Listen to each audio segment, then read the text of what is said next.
lumière après notre départ.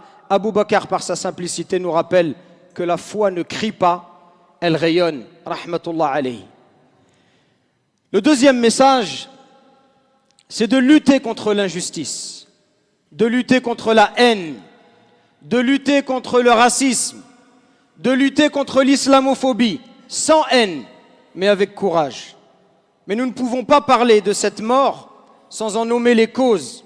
Ce n'est pas un accident. Ce n'est pas un accident. Ce n'est pas un fait divers non plus.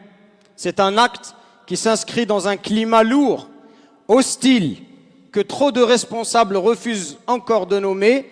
L'islamophobie tue.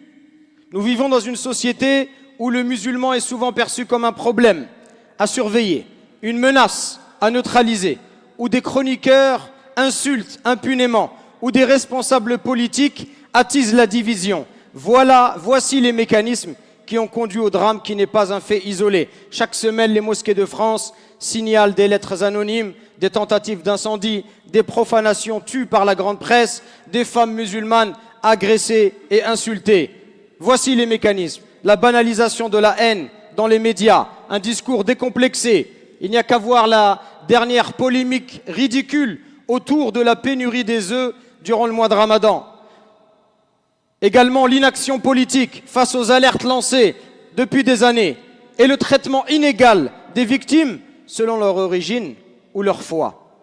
Et lorsque la parole violente, elle n'est pas dénoncée, elle devient une permission tacite à la violence physique. Et c'est cela que nous devons combattre, mais pas n'importe comment.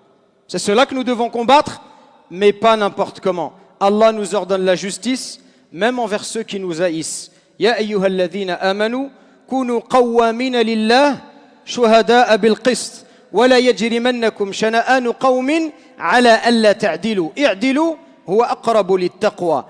Ô vous qui avez cru, soyez fermes pour Allah, témoins équitables, que l'aversion que vous ressentez pour certaines personnes ne vous incite pas à commettre des injustices. Soyez justes, cela est plus proche de la piété. Le prophète sallallahu alayhi wa sallam n'a jamais répondu à la violence par la violence gratuite. Le prophète alayhi salatu wa sallam, lorsqu'il a été blessé, insulté, rejeté, il n'a jamais perdu sa dignité alayhi salatu wa sallam. À Uhud, couvert de sang, il aurait pu invoquer contre son peuple, mais il a préféré invoquer